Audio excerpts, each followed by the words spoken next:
The Florida Gators just got their first commit of the 2027 cycle, and it's safe to say they're already off to a strong start.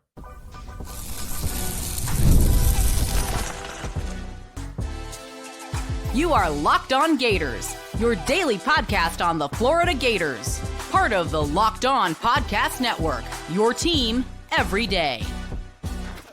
Hello and welcome back to another episode of Locked On Gators, part of the Locked On Podcast Network, your team every day. Thanks for making Locked On Gators your first listen of the day. Every day we are available daily and free, represent the podcast and on YouTube. I am Brandon Olsen, your host, as always, lifelong Florida Gators fan, your host of Locked On Gators. And today's episode of Locked On Gators is brought to you by FanDuel. So it's the last call for football, right? We got conference championships are done. Super Bowl next. Unfortunately, college football playoff is wrapped up. Fortunately, we're glad Indiana won that one. But if you're a new customer, bet just $5 and get $200 in bonus bets if your bet wins. And the Florida Gators this weekend got their first commit of the 2027 cycle in cornerback Amare Nugent, and committed on Saturday night after Junior Day, which was absolutely stacked. We'll talk more about Junior Day. And specifically, we're going to talk more about the offense as we get on to the rest of the show, because Florida did have quite a few names that notable, right? Notable, and even apart from the names, the positions, notable and different for the Florida Gators, which is a good thing. Good different, right? Amare Nugent committed out of American Heritage Plantation, Florida. 6 feet tall, 170-pound cornerback. I will also say this. We went live, by the way, on Saturday when he committed. I know that we've got a lot of new people coming in with the transfer portal, a lot of new listeners and subscribers coming in with the transfer portal. We go live for high school commits as well. So, a kid commits, just check Locked On Gators. We're probably live. And Amare Nugent with his rankings, which I do not personally care about, but I know plenty of people do, and plenty of people do put value in them, even if I don't. On Rivals, he is a 4-star, 170th ranked player nationally, 14th corner, 20th player in the state of Florida. On 24/7, he's a 4-star, 104th ranked player nationally, 13th cornerback, 9th player in the state of Florida. On ESPN, he is a 3-star, 293rd ranked player nationally, 34th corner, 27th player in the state of Florida. Obviously, ESPN significantly lower on Amare Nugent than Rivals and 24/7 are. And the Rivals composite, 207th nationally ranked player, still a 4-star, 22nd corner, and 22nd player in the state of Florida. Obviously, ESPN dragging him down significantly there. I want to say significantly, but I mean, not necessarily, right? I mean, he's 170th nationally on Rivals and 207th ranked nationally by their composite. So not significantly, but dragging him down a little bit. And 24/7, of course, has him 104th. So, he's kind of like the midway-ish point. The median, I guess we'll say. But for Amare Nugent, he's a corner that, first off, your first commit of the 2027 cycle being a blue chip is important for public perception purposes. Again, I don't care about the rankings, but I do recognize that, you have a high blue chip ratio. You get multiple blue chip players. First off, they're generally better athletes, right? And secondly, public perception wise, that does matter. I don't think the rankings matter in terms of if you're a good football program or not. I do think the rankings matter in terms of public perception, and I think public perception does matter. So in that regard, yeah, the rankings matter. In terms of actually talented football players and quality football players, not so much. I do think that Florida gets to do this thing now where they get to be really selective with who they take. I expect Florida to have a pretty high blue chip ratio under Jon Sumrall, because they're going to be not portal dependent, but that they're going to use the transfer portal more. And so they're going to have bigger transfer portal classes than we've ever seen Florida have, which does mean that high school is probably going to see less there. We'll talk about some of those implications a little bit later on with, honestly, the rest of the show outside of corner. We'll talk about that. But adding Amare Nugent, big add. I like the film. You look, I mentioned this on the live show on Saturday night. He's listed as 6 feet tall. I don't doubt the listing. I do think that his wingspan is going to be around the 6'4" range. He's got very long arms, it seems like.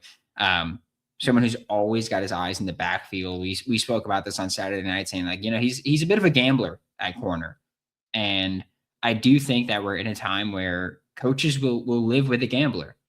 Like coaches will say like, yeah, you're gonna make some mistakes, you're gonna be really aggressive, but we are putting a premium on forcing turnovers as an entire defense, whether that's forcing fumbles or getting interceptions. We're putting a premium on ball skills, ball production, and creating those takeaways. And if you're going to be a gambler, like sometimes you're going to get beat, but as long as you're making more positive plays than negative plays, we'll deal with that. And as long as your negative plays ideally don't lead to touchdowns, we'll deal with that, right? Like if they create an explosive but they don't score, we've got time to recover, right? Like if you bite and they get a big gain from it, let's say a 30, even 40-yard gain, but we make a stop there and we still make them earn whatever they're going to have to get.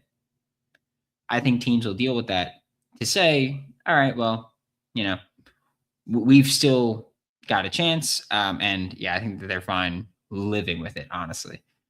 Would I? Probably not as much as some guys do, but I do think that a lot of schools are fine living with that and dealing with that. And kind of just saying, hey, you know what? Like it is what it is at that point. I do think also that with Florida, you're adding a guy at a premium position, and that's vitally important. As we know, the building blocks of recruiting are QB, receiver, corner, pass rusher, offensive tackle. Why did I put them in that order? I don't know, but I did, and that's just where we're at with putting them in that order. When you talk about adding Amare Nugent, you get your first commit of the cycle. Again, being a blue chip at a premium position, I'm all in. Gambler, I'm in. I don't think that you should get that at every position, at every corner. I don't think should be a gambler, but hey, you're going to get a gambler here and there. Works for me. I don't think that there's any reason to be too worked up or upset about that. I don't view him as, I will say this also, I don't view him as someone that should be your top corner of the class. I think that there is room to grow vertically there in terms of just, just pure like you can get, I think, a more of a lockdown guy there, but I think it's helpful to have a gambler.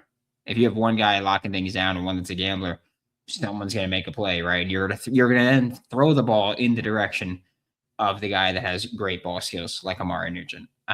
I think you got to find a hybrid. I think Brandon Harris, as the corner coach, your job is to then say, all right, let's try to limit the true negative plays in terms of, let's try to limit how often you actually get beat or how often you actually put yourself in a bad spot by being a gambler.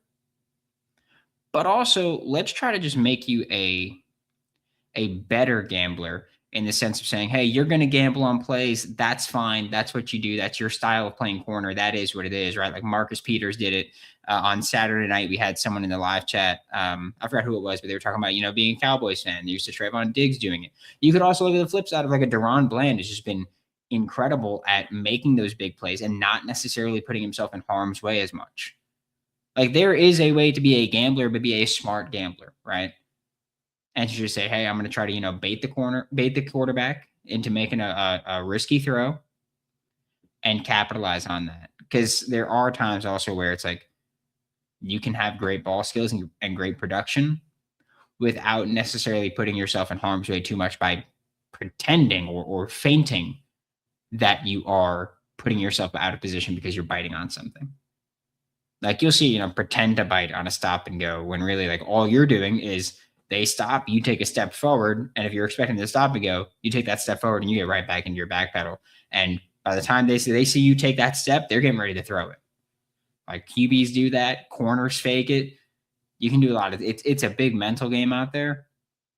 I think for Brandon Harris, you're looking at a guy like Amare Nugent going, all right, you're a gambler.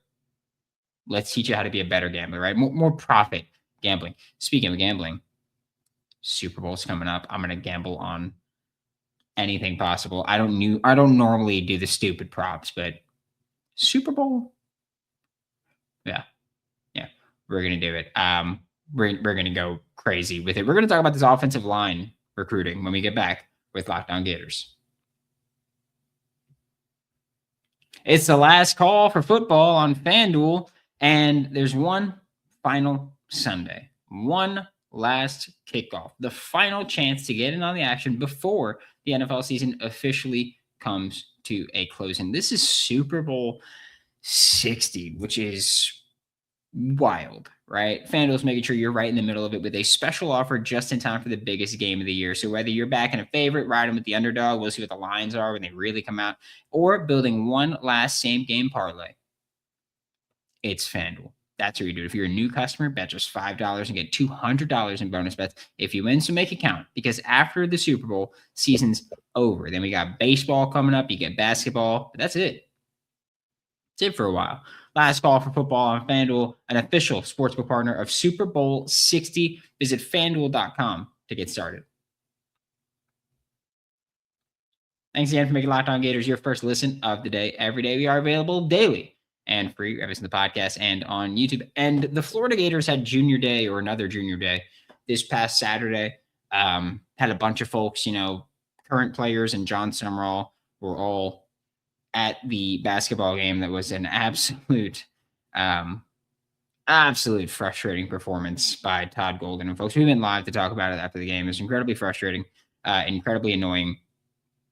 And I hated so much of the game. Also, if you want to join the Everydayer Club, you go to lockedongators.supercast.com. You get ad-free episodes there, and invite to our members-only Locked On Everydayer Club Discord server, which has listeners for all the shows in there. There's hundreds of people in there right now.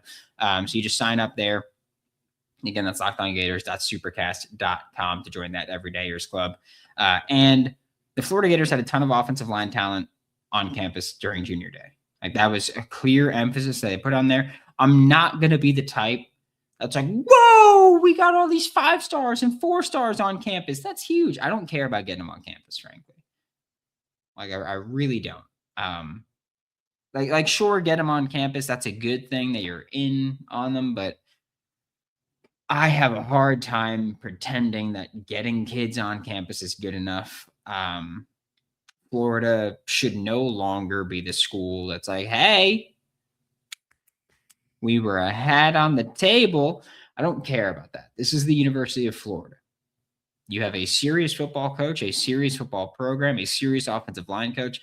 It is no longer good enough to say, hey, we were ahead on the table. And I'll tell you what, under the last coach, we wouldn't have been ahead on the table.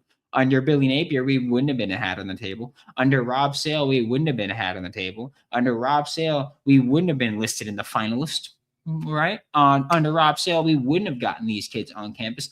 I don't care. It could feel good. Like, I'm not gonna lie. It feels good to get these kids back on campus, where, again, oftentimes Rob Sale would not. Although there were plenty of recruits that Rob Sale did get on campus that were high-ranking recruits.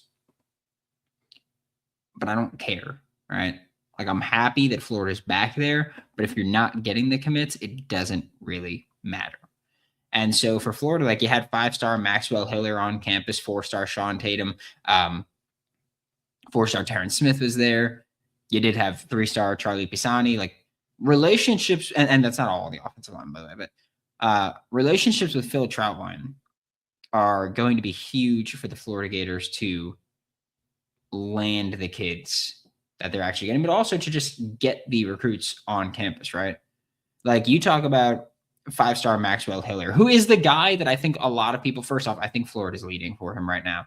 I think he's made that, maybe not known, but I think his actions have maybe implied that, hey, Florida should feel pretty good about where they stand with me right now. I think Alabama is obviously going to have a big jump there, but also, like, Penn State is a school that was recruiting him with Phil Trautwein, and now obviously Phil Trautwein is in Gainesville, and Maxwell Hiller is from Pennsylvania. So you're going to get some of those ties, and you get a lot of that when you get a new coaching staff, or when you hire a new position coach at those spots. Is not only do you get to say, hey, whoever you were recruiting at that previous school, you can now recruit to our school, right? Like with, I hate to bring him up because I think he was a terrible safety coach, but Vinny Sinceri, right? When Vinny Sinceri got hired to Florida last year to coach safeties, when he was for most of his career a running backs coach, when he got hired at Florida to coach safeties with 1 year of safeties coach experience, that nonsense. When you get that, like once Vinny Sinceri got hired, it was like, oh, Braylon Womack is now seriously considering Florida because he's got that relationship with Vinny Sinceri from previous recruiting experience, right? And you kind of get that tie, and it's like, all right, well, now you get in the door. And for Florida, now you get to do that with Phil Trautwein because he's coming from Penn State, where Penn State has recruited offensive line better than Florida because they had Phil Trautwein. And now you get to recruit the players that Phil Trautwein was recruiting, but also you kind of have just a foot in the door in Pennsylvania. I think when Trautwein was at Penn State, it was like, all right, they kind of always had a presence in Florida. And you got to go, okay, well, Phil Trautwein, of course, played for Florida. They get that foot in the door. But now you have it on the flip side where now he's at Florida, but he's recruited kids locally from Pennsylvania.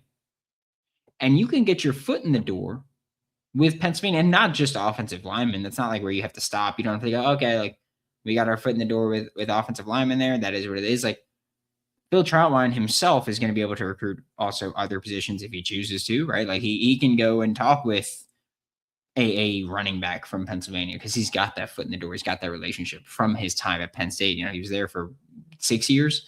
So he's got that foot in the door. And so a guy like Maxwell Hiller on the offensive line, who's from Pennsylvania, a guy like Terrance Smith, who's also a 4-star offensive lineman from Pennsylvania, like you get that foot in the door because of Phil Trautwein, and you open your kind of recruiting footprint, I guess we'll say, where you can now go, okay, well, we got to recruit you because you're out of state. And there's because Phil Trautwein's out of state relationships.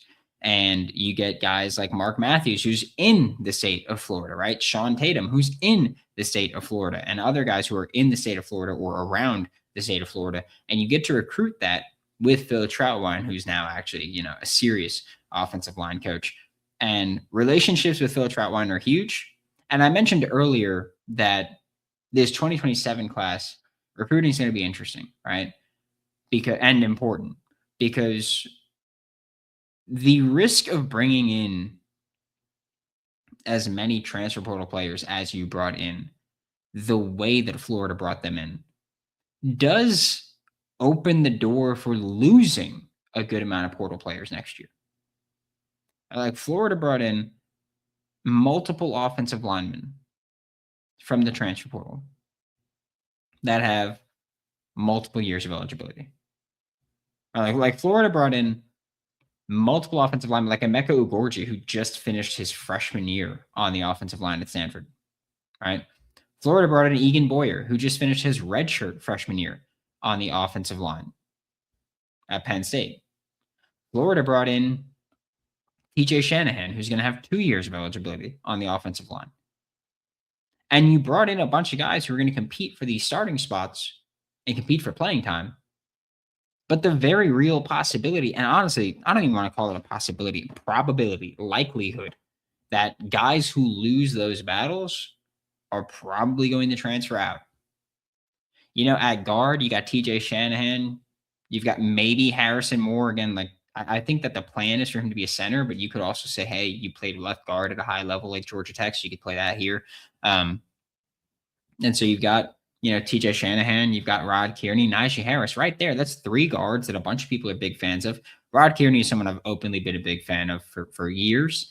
At a certain point, I got to see it. Bryce Lovett should move back to guard. Will he? Who knows, but should move back to guard. You've got bodies at guard where they kind of don't have the freedom anymore of saying, well, if I lose the battle this year, there's always next year.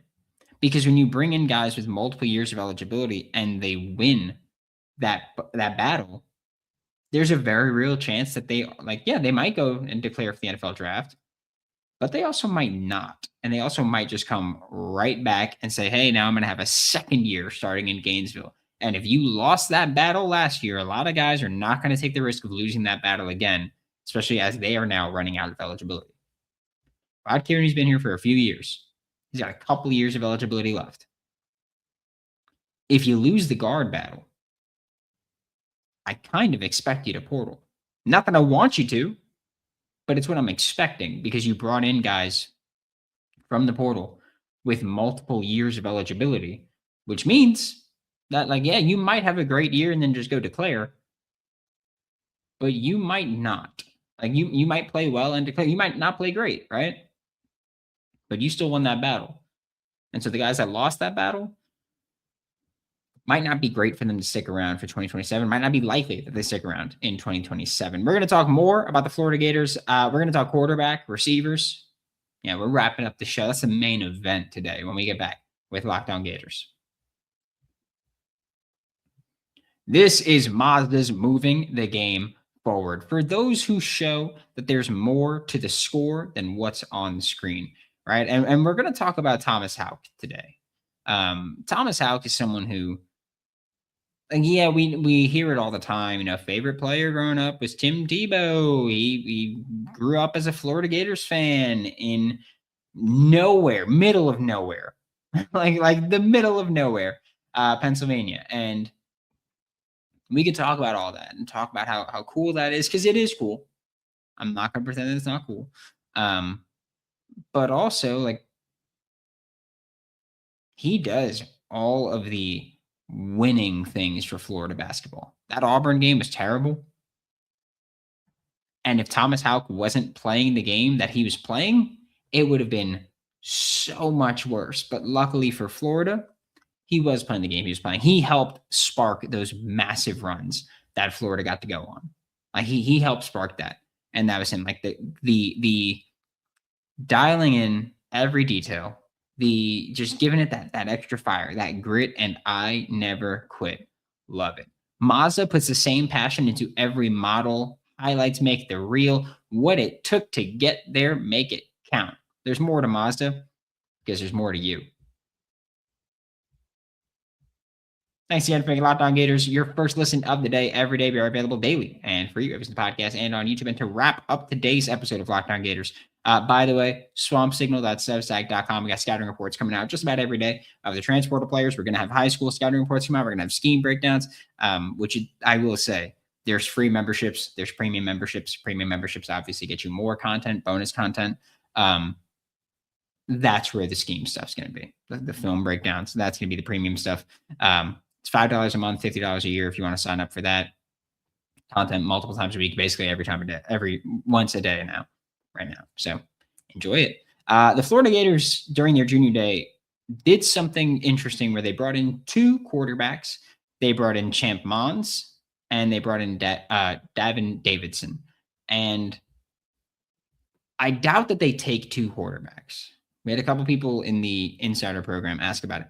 I doubt that they take two quarterbacks. But the Florida Gators do face the very real possibility of, just like on the offensive line, losing whoever loses the QB1 battle, which Jon Sumrall on Saturday did reiterate. It's a battle. They don't know the answer to it.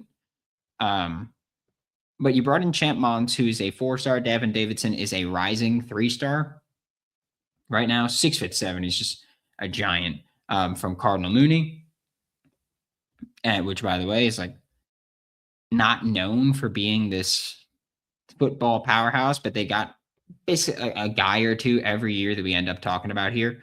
And Davin Davidson is that, again, giant, 6'6", get 1 inch taller, commit to Florida. I'm gonna have a damn good time. You're not gonna be able to stop me. I'm gonna have to tape my hands down. But for Florida, you brought in two quarterbacks for junior day. You're gonna recruit both, right? Champ Monds is someone who's gonna be highly sought after. I don't know if they view right now. I would imagine right now their thought is a guy like Champ Monds is going to be more of a priority than Davin Davidson. But maybe that could change. right? Maybe that could change. And you go, all right, well, we're going to recruit Davin Davidson, or maybe you feel like you're falling behind on Champ Monds. And so you kind of shift your focus. Not saying that's happening right now. They're very much in it, but that could be what happens. But like I mentioned, you run the very real risk of losing whoever loses the QB1 battle.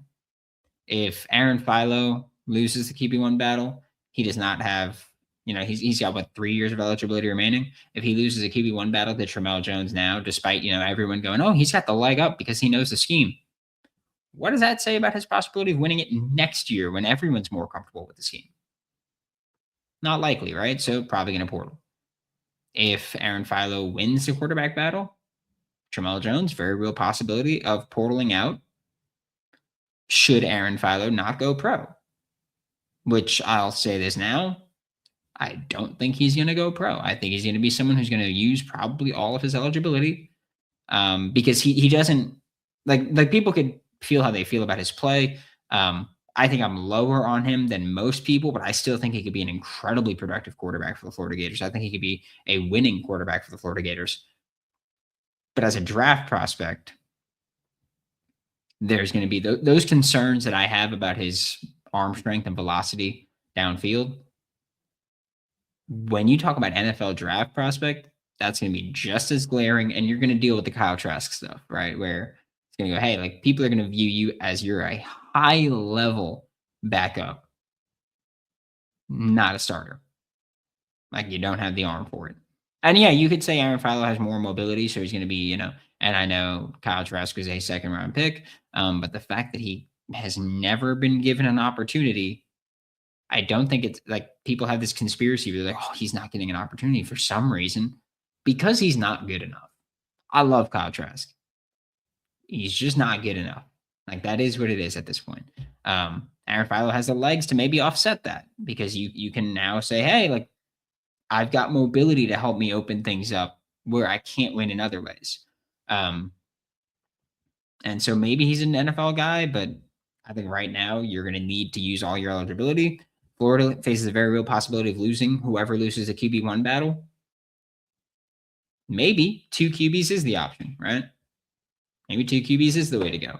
But I'll tell you what, it won't be Champ Monds and Davidson because Davidson is getting big time offers. He's going to be rising in the rankings. He's going to go somewhere that's going to give him an earlier opportunity to compete. Also, whoever Florida takes, going to have to deal with Will Griffin as well. Going to have to deal with Will Griffin. Going to have to deal with, I'm assuming Florida's going to bring in a veteran. I'm assuming that Florida's going to lose whoever loses the QB1 battle and then bring in a veteran guy that's going to come in and try to compete for the starting spot next year, but probably not going to do a great job there. A veteran guy with multiple years of experience still probably. Let them compete in 2028 if they don't get the shot in 2027. Florida also brought in a ton of receivers, Amari Patterson, Julius Jones, Trent Yancey, Jaden Upshaw. The one that I think is most likely to commit early for Florida or the most likely of the bunch to commit for Florida is Anthony Speedy Jennings. I mean, I feel like right now there's just a ton of public smoke between Anthony Jennings and the Florida Gators. Was on campus, seems super into the idea of, like tweeting the Gator logo a bunch, tweeting about Florida, talking about Florida a lot. Every time that he has talked about Florida, it's come off as just very positive.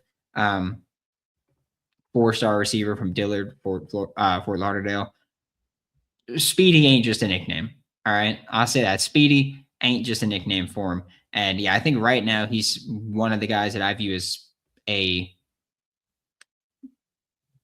solid floor. Like I think that despite, he's Miami legacy with his mom being a track athlete for Miami.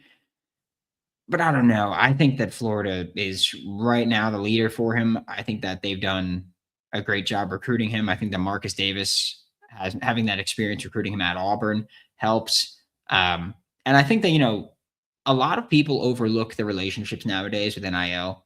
A lot of people will look at NIL and go, all right, well, it's just guys going to the highest bidder. I've said what it actually is, which is Sure, there are some guys who are just like, whoever pays me the most is where I'm going.